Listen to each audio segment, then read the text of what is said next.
பாராளுமன்ற தேர்தல் ஏப்ரல் 19 நடக்கு. மக்கள் அனைவரும் உங்களுடைய வாக்குகளை நாம் தமிழர் கட்சியினுடைய மைக் சின்னத்திற்கு வாக்குகளை செலுத்துங்க. வாக்குப்பட்டியில 8வது சின்னமா இருக்கு.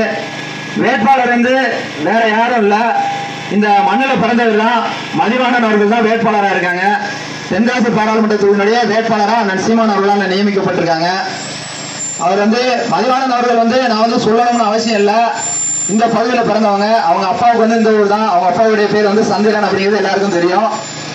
அவங்க நாம் தமிழர் கட்சியில அண்ணன் இசைமதிவாணன் அவர்கள் தமிழ்நாடு முழுவதும் எல்லா போராட்டங்களையுமே போராடி இருக்காங்க. அவர் போராடாத போராட்டமே கிடையாது. அது மாதிரி தமிழ்நாடு முழுவதும் அவர் பேசாத மேடைகளே இல்லை அப்படின்னு தான் சொல்லலாம். அந்த அளவுக்கு தமிழ்நாடு முழுவதும் மக்களுக்கு எல்லாமே பரிச்சயமான முகம். இப்ப கூட கொஞ்ச நாளைக்கு முன்னாடி என்னையே ரைடு விட்டுருந்தாங்க அவருடைய வீட்டுல. அவருடைய வீட்டுக்கு போயிட்டு ஒண்ணுமே கிடைக்காதனால திரும்பி வந்தாங்க. இந்த அளவுக்கு தான் என்னன்னா தமிழ்நாட்டில் இருக்கு. அதாவது ராயகிரியில பிறந்த இந்த பகுதியில பிறந்த ஒருத்தர் வீட்டுல இந்தியாவினுடைய உளவுத்துறை பிரிவு மாதிரி, அதாவது இந்திய அளவில் இருக்கக்கூடிய ஒரு துறை என்ஐஏ ரைடு விடுதுன்னா அவர் எவ்வளவு அளவுக்கு பெரிய ஆளுன்னு பாத்துக்கங்க. அவர் தான் அந்த பகுதியை சேர்ந்தவர். அவர் தான் நாம் தமிழர் கட்சியினுடைய வேட்பாளராக நியமிச்சிருக்காங்க. அதாவது ஒரு அரசியல் கட்சியை எடுத்து பாருங்க. திமுக ஒரு 10 கட்சியோட கூட்டணியில இருக்கும். அதுபோல அதிமுக ஒரு 10 கட்சியோட கூட்டணியில இருக்கும். அதுபோல பாஜக ஒரு 6 கட்சிகளோட கூட்டணி இருக்கும். இப்படித்தான் உதயசூரியனே ரெட்டலை அதுபோல தாமரைக்கு ஓட்டு கேட்பாங்க. அப்ப ஒருத்தர் பணபலம் இல்ல, எதுவுமே இல்ல. ஆனா 13 ஆண்டு காலமாக ஒரு அரசியல் கட்சியில பயணிச்சு அவருடைய கொள்கையை ஏற்று இப்ப நாம் தமிழர் கட்சியுடைய மாநில ஒருங்கிணைப்பாளரா இருக்காங்க அண்ணன் சீமான் அவர்களால. இப்ப நாம் தமிழர் கட்சியில முக்கியமான படைத்தலைவர்களா ஒரு 5 பேர் 6 பேர் இருக்காங்கன்னா அதுல மிக முக்கியமானவர் மதிவாணன் அவர்கள். அண்ணன் சீமான் அவர்களுக்கு மிக நெருக்கமானவர் தான் மதிவாணன் அவர்கள். அதுபோல அவர் தான் இப்ப தென்காசி பாராளுமன்ற தொகுதியினுடைய வேட்பாளரா அண்ணன் சீமான் அவர்கள் நியமிச்சிருக்காங்க. தென்காசி பாராளுமன்ற தொகுதியினுடைய தேர்தல் அப்படின்னா சாதாரணமானது கிடையாது. நீங்க தேர்தல் திமுக காரங்க ஒரு 200 ரூபாய் கொடுக்காங்க, பாஜக காரங்க ஒரு 200 500 ரூபாய் கொடுக்காங்க, அது மாதிரி ரெட்டையில போடுறாங்க ஒரு 500 ரூபாய் கொடுக்காங்கன்னா நீங்க அதுக்கு ஓட்டு போட்டீங்கன்னா அவருடைய கொள்கை அப்படிங்கிறது வேற. அவருடைய கொள்கை என்னன்னா இங்க இருந்து கனிம வளங்களை தொடர்ச்சியா வெட்டி கேரளா கடத்துவாங்க. அதோட மக்களுக்கு மதுவை தொடர்ச்சியா கொடுப்பாங்க. ஒரு மதுபாட்டிலுடைய விலை 12 ரூபாய் தான் தயாரிக்கிறதுக்குரிய விலை.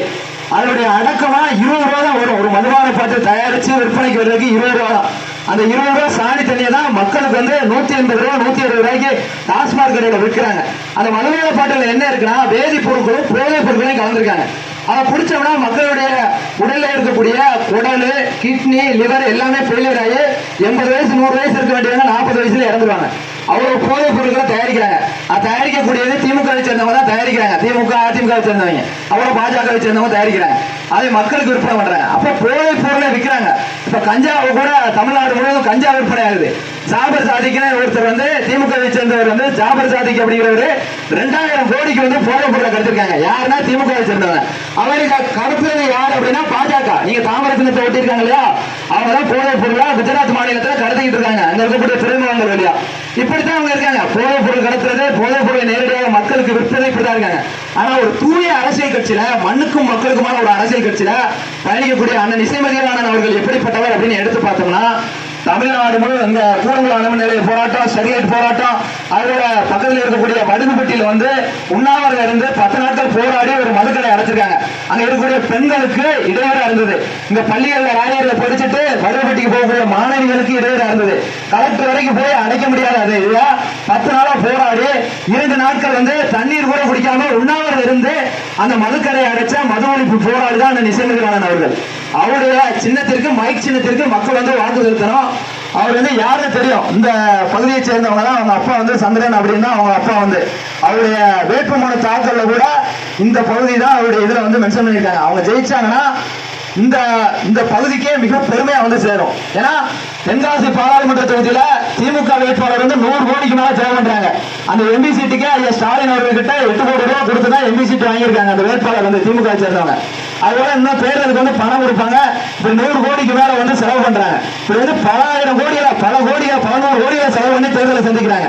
ஆனா நாம் தமிழர் கட்சியில அந்த இசைமதிவாணன் அவர்களுக்கு ஒரு ஊர்லயும் போறாங்க. கிட்டத்தட்ட 6 சட்டமன்ற தொகுதி இங்க தென்காசி, கலைநல்லூர், அடுத்து நம்ம வாசுதேவன் சட்டமன்ற தொகுதி, சங்கரன்கோவில் சட்டமன்ற தொகுதி, ராஜபாளையம் சட்டமன்ற தொகுதி, ஸ்ரீவில்லிபுத்தூர் சட்டமன்ற தொகுதி, எல்லா தொகுதியிலையும் ஒவ்வொரு பகுதியிலையும் எங்க ஓட்டுக்கு உங்களுக்கு தானே, எங்க ஓட்டு உங்களுக்கு தானே அப்படின்னு சொல்லி சின்ன குழந்தைங்கள்ல இருந்து கல்லூரி படிக்கிறவங்க வந்து வயதானவங்க வரைக்கும் ஒவ்வொரு ஊர்லயும் வந்து சொல்றாங்க. அது மட்டும் இல்லாம ஒரு ஊர்லயும் 5000, 1000, 2000 பொதுமக்கள் வந்து மக்கள் வந்து பணத்தை கொடுத்து நீங்க தான் வெற்றி பெறுவீங்க, இந்தாங்க நீங்க பரப்புரைக்கு போகக்கூடிய வாகனங்களுக்கு எரிபொருள் ஏற்படுத்தி வச்சுக்கோங்க, வாகனத்திற்கு நீங்க செலவு வச்சுக்கோங்க அப்படின்னு சொல்லி ஒவ்வொரு பகுதியும் மக்கள் பணத்தை கொடுத்து நாம் தமிழர் கட்சிக்கு வந்து வாக்கு செய்யறீங்கன்னா நீங்க கட்டாயம் வெல்லுவீங்க அப்படிங்காங்க.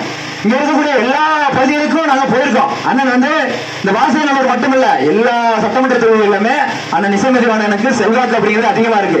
கருத்து கணிப்புல கூட அண்ணன் இசைமதிவாணன் அவர்கள் தென்காசி பாராளுமன்ற தொகுதியினுடைய எம்பிஆர் கட்டாயம் ஜெயிப்பாங்கன்னு சொல்லியிருக்காங்க. அப்ப எம்பிஆர் ஜெயிப்பாங்க அப்படின்னு சொன்னதுனாலதான் ஒவ்வொரு கட்சியுமே பல கோடிகளை வந்து இறக்க ஆரம்பிச்சிட்டாங்க. இப்ப திமுக வந்து நிறைய பணத்தை இறக்குறாங்க. அதனால நாம் தமிழர் கட்சியினுடைய முன்னாடி விவசாய சின்னம் இருந்தது, அந்த சின்னத்தை பறிச்சாங்க. சின்னத்தை பறிச்சு விவசாய சின்னத்தை தூக்கி வேற கட்சி தூக்கி கொடுத்துட்டாங்க. இப்ப அந்த கட்சி ஒரு சுயேட்சைக்கு தூக்கி போட்டு தெருத்தரவா விவசாய சின்னத்தை போட்டு போடுங்கன்னு என்னமோ எங்க கட்சி சின்ன மாதிரி கேட்டுட்டு இருக்காங்க. அப்ப மக்கள் நல்ல விழிப்புணர்வோடு இருக்க. மைக் சின்னம், நாம் தமிழர் கட்சியுடைய சின்னம் மைக் சின்னம். அது வந்து தேர்தல்ல வாக்குப்பட்டியல 8வது இருக்கு. போகும்போது தெளிவா பாத்துங்க, 1, 2, 3, 4, 5, 6, 7, 8 வரிசை எண் 8ல இசைமதிவாணன் போட்டுருக்கோம், மைக் சின்னம் இருக்கும். அதுக்கு நேராக இருக்கக்கூடிய பட்டன்ல உங்களுடைய வாக்குகளை செலுத்துங்க. நீங்க செலுத்தக்கூடிய ஒவ்வொரு வாக்கும் தூய்மையான நேர்மையான வாக்கா நாம் தமிழர் கட்சிக்கு அண்ணன் சீமான் அவர்களுக்கு போய் சேரும். இந்த மண்ணில் பிறந்த மகனுக்கு நீங்க பெருமையை சேர்த்த மாதிரி அமையும். அப்பதான் இந்த மண்ணில வந்து அரசியல் அப்படிங்கறத மாற்றம் அடையும்.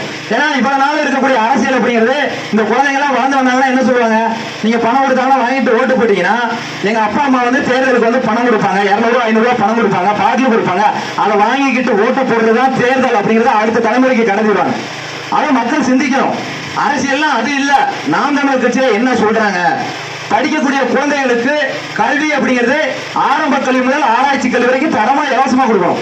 நீங்க இங்க இருக்கக்கூடிய 6 சட்டமன்ற தொகுதியில ஒரு சட்டமன்ற தொகுதியில கூட அரசு கல்லூரி கிடையாது. நீங்க படிக்கணும்னா தனியார் கல்லூரி தான் அதிகம். பாராளுமன்ற தொகுதினா 6 சட்டமன்ற தொகுதி சேர்ந்தது. பக்கத்துல அங்க இருக்கக்கூடிய தென்காசி, கலைநல்லூர், வாசகநல்லூர், சங்கரன்கோவில், ஸ்ரீவில்லிபுத்தூர், ராஜபாளையம் 6 சட்டமன்ற தொகுதி சேர்ந்ததுதான் ஒரு பாராளுமன்ற தொகுதி. இந்த பாராளுமன்ற தொகுதியில ஒரு அரசு கலைக்கல்லூரி கூட கிடையாது. அதனால வந்து இங்க புளியங்குடியில வந்து எலுமிச்சை சார்ந்த தொழிற்சாலை எப்பவுமே கிட்டத்தட்ட 50 ஆண்டு காலமா சொல்றாங்க, இன்னும் வைக்கல. சங்கரன் கோயில பூ உற்பத்தி, அந்த பூக்கு செண்டு தொழிற்சாலை வைக்கிறவங்க பூவை வச்சு, ஆனா அது வைக்கல.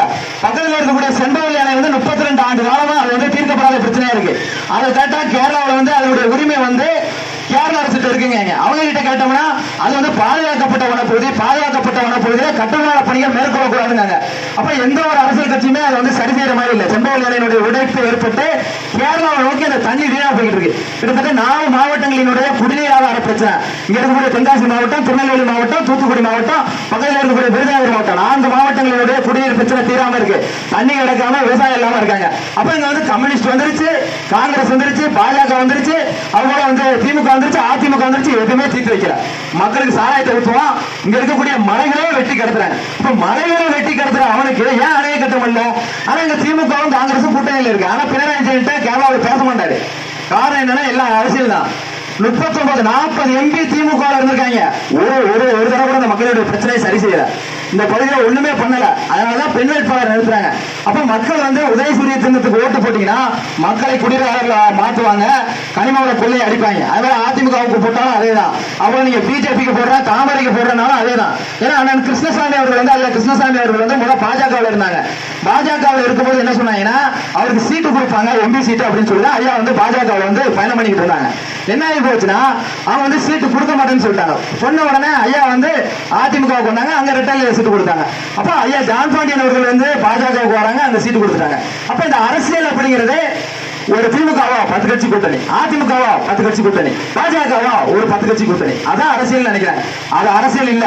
அரசியல்னா மக்களுக்கு தேவையான அடிப்படையை சரி செய்து கொடுக்கணும். அதுக்கு பேர் தான் அரசியல். எந்த ஒரு அரசியல் கட்சி மக்களுக்கு வந்து பணம் கொடுக்காம, வாக்குக்கு பணம் கொடுக்காம, படிக்கக்கூடிய அடுத்த தலைமுறை பிள்ளைகளை நான் கல்வி கடனாளி ஆக்காம 1ஆம் வகுப்புல இருந்து ஆராய்ச்சி கல்வி வரைக்கும் படிக்க வைப்பேன், வீட்டுல வந்து யாருமே கல்விக்கடனாலே இருக்கக்கூடாது. அது மாதிரி வந்து மருத்துவத்திற்கு வீட்டுல வந்து மருத்துவம் இல்லாம யாராவது இறந்து போறாங்க அப்படின்னு இருக்கக்கூடாது. தரமான மருத்துவத்தை அரசே கொடுக்கணும் அப்படின்னு மருத்துவத்தை வந்து தரமானதா மக்களுக்கு கொடுக்குறாங்க. அப்புறம் தூய குடிநீர், வீட்டுக்கு வந்து தாமிரபரணி குடிநீருக்கு கட்டணம் வசூலிக்கிறாங்க. அப்படி குடிநீருக்கு கட்டணம் வசூலிக்க கூடாது. தூய குடிநீர் வந்து யாரு கொடுக்குறாங்க, யாரு கொள்கையா வச்சிருக்காங்க. அப்புறம் இந்த மலைகளை வந்து வெட்டி கடத்துறாங்க இல்லையா, இதை வந்து கனிம வளத்துல யாரு தடுத்து நிறுத்துறாங்க அப்படின்னு பார்த்து மக்கள் வந்து வாக்கு செலுத்துறாங்க. இப்ப நான் எங்களால கேள்வி கேட்க முடியாது. இங்க வந்து பாக்க ஊரு கூட மதுபானங்கள் விட்டாலும் எங்களால கேள்வி கேட்க முடியாது. போய் கேள்வி கேட்டா காவல்துறை வந்து கண்டிக்க மாட்டாங்க. காரணம் என்னன்னா இங்க இருக்கக்கூடிய எம்பி எம்எல்ஏக்கள் தான் அதை விற்பனை பண்றது. எப்படி அவங்க வந்து கண்டுகொள்வாங்க? அப்ப அதிகாரத்தை கையில் கொடுக்கணும். உங்களுக்கு மக்களுக்கு இருக்கக்கூடிய ஒரே உரிமை வந்து வாக்குரிமை மட்டும்தான். அப்ப தேர்தலில் வாக்கு செலுத்தும் போது நீங்க திமுக 200 ரூபா 300 ரூபா 500 ரூபா கொடுத்தா வாங்கிக்கங்க, அதிமுக பணம் கொடுத்தா வாங்கிக்கங்க, பாஜக பணம் கொடுத்தா வாங்கிக்கங்க. எல்லாமே உங்ககிட்ட திருடின பணம் தான். அதனால பணம் கொடுத்தா வாங்கி வச்சுக்கிட்டு உண்மையும் நேர்மையுமா மக்களுக்கு எந்த கட்சி இருக்கு, இந்த மண்ணில பிறந்த மகன் யாரு, உங்க பகுதியை சேர்ந்தவர் யாரு, அந்த நிசைமதிவாணன் அவர்கள் இந்த பகுதியை சேர்ந்தவர். அப்ப ஒரு நம்பிக்கையோட நீங்க வந்து உங்களுடைய வாக்குகளை வாக்குப்பட்டியல 8ஆவதா இருக்கு. 1 2 3 4 5 6 7 8ஆவதா இருக்கக்கூடிய மைக் சின்னத்துல உங்களுடைய வாக்குகளை செலுத்துங்க. இது ஒண்ணுதான் நீங்க அடுத்த தலைமுறை பிள்ளைகளுக்கு செய்யக்கூடிய நல்ல விஷயம் அப்படிங்கிறது. அப்பதான் அடுத்த தலைமுறை வந்து மாறும். வாக்குக்கு பணம் கொடுக்க மாட்டாங்க, பிரியாணி கொடுக்க மாட்டாங்க, மதுரை கொடுக்க மாட்டாங்க, அரசியல் அப்படிங்கிறது வேறன்னு சொல்லி மாறும். இது பக்கத்துல இருக்கக்கூடிய கேரளாவில் இயற்கை வளங்களை கொள்ளையடிக்கிறதுக்கு தடை. அங்க இருக்கக்கூடிய பள்ளிகள் வந்து தரமானதா இருக்கு, மருத்துவமனைகள் தரமானதா இருக்கு. அவங்க வந்து மதுபானங்களை கொடுக்கறது இல்ல, பெண்ணங்கள் பணங்கள் வந்து அரசே வந்து சோதனை செஞ்சு மக்களுக்கு கொடுக்குறாங்க. சரியா? அப்ப அங்க அரசு எப்படி இருக்கு? இது வரைக்கும் எந்த மாநிலத்திலுமே கனிம வள கொள்ளை இல்ல. தமிழ்நாட்டில் மட்டும்தான் கனிம வள கொள்ளை 24 மணி நேரம் நடக்கு. அப்ப மக்கள் நல்லா சிந்திச்சு ஒரு முடிவு எடுங்க. தேர்தலில் ஏப்ரல் 19 வாக்கு செலுத்தும் போது உங்க நினைவுக்கு வர வேண்டிய ஒரே விஷயம் தான், அடுத்த தலைமுறையை சிந்திங்க. அடுத்ததான் இந்த மண்ணில் பிறந்தா உங்களுக்கு நெருக்கமானவர் யாரு, நீங்க யாருக்காவது ஓட்டு போட்டீங்கன்னா அவங்க பக்கத்தை கூட போய் நிக்க முடியாது, உங்களை தள்ளி விட்டுருவாங்க. ஆனா மிக எளிமையானவர் அண்ணன் நிசைமதிவாணன் அவர்கள். உங்களுக்கு என்ன பிரச்சனை நேரடியாக கேட்கலாம். அவரே இவருக்கு வாக்கு செலுத்தினீங்கன்னா இல்ல இவர் வந்து கருத்து கணிப்புல அண்ணன் நிசைமதிவாணன் அவர்கள் வந்து வெற்றி பெறுவாரு அப்படின்னா 2வது இடம் சொல்லியிருக்காங்க. உறுதியா வெற்றி பெறுவாருன்னு சொல்லியிருக்கிறாங்க. அதனால நம்பிக்கையோட வாக்கு செலுத்துங்க. நீங்க செலுத்தக்கூடிய ஒவ்வொரு வாக்கும் நாம் தமிழர் கட்சிக்கு வந்து வலிமை சேர்க்கும், அங்கீகரிக்கப்பட்ட கட்சியா மாறும். கட்டாயம் வந்து அண்ணன் நிசைமதிவாணன் அவர்கள் வந்து வெல்வாரு. அதை மனதில் வைத்து நீங்கள் வந்து வாக்குகளை செலுத்துங்க. இங்க இருக்கக்கூடிய இளைஞர்கள் வந்து இதை புரிஞ்சுக்கங்க. வயதானவங்க கிட்ட சொல்லுங்க, சின்னம் வந்து மாறி இருக்கியா, மைக் சின்னம், உங்களுடைய வாக்களிக்க வேண்டிய சின்னம் மைக் சின்னம், வாக்கு பெட்டியில 8ஆவதா இருக்கு தம்பி, இந்த 8ஆவதா இருக்கக்கூடிய மைக் சின்னத்துல வாக்கு செலுத்த சொல்லுங்க. ஒரு இடத்துல அரசியலை வந்து உள்வாங்கிக்கங்க. ஏன்னா நாங்க பணத்தை கொடுக்க போறது இல்ல, நல்ல அரசியலை, இதுதான் அரசியல் அப்படின்னு சொல்லி மக்களுக்குள்ள அரசியலை வந்து புகுத்தி உங்ககிட்ட எங்களுக்கு வாக்கு செலுத்துங்கள் அப்படின்னு சொல்லி நாங்க கேட்கிறோம். அடுத்த தலைமுறைக்காக கேட்கிறோம். ஏன்னா படித்த பிள்ளைகள் தான் தெரு தெருவா இறங்கி கேட்கிறோம். இவருக்கு ஒரு வேலை இருக்கலாம், எனக்கு ஒரு வேலை இருக்கலாம், தம்பிக்கு ஒரு வேலை இருக்கலாம். இது மாதிரி பல லட்சக்கணக்கான இளைஞர்கள் தமிழ்நாடு முழுவதும் வந்து தெரு தெருவா அலைஞ்சு தூய அரசியல் பண்றோம், எங்களுக்கு வாக்கு செலுத்துங்கன்னு கேட்கிறோம். அப்ப மக்களை புரிஞ்சுக்கங்க. மக்களே மக்களுக்காக பணத்தை செலவு பண்ணி ஒரு அரசியல் வலிமையா வளர்றோம். நாங்க 10 கட்சிகளோட கூட்டணி கிடையாது. மக்களுக்கு பணத்தை கொடுத்து யாரையும் ஏமாத்தல. எங்களுக்கு அதிகாரத்தை கொடுங்க. நீங்க உங்களுக்கு இருக்கக்கூடிய ஒரே அதிகாரம் இதுதான். இதுக்கடுத்து நீங்க எந்த அரசியல்வாதியும் கேள்வி கேட்க முடியாது. ஒரே அதிகாரம் தான் மக்களுக்கு. நீங்க போய் வாக்குப்பெட்டியில போய் மைய வச்சுட்டு நீங்க வாக்கு செலுத்துறது மட்டும்தான் ஒரே அதிகாரம்.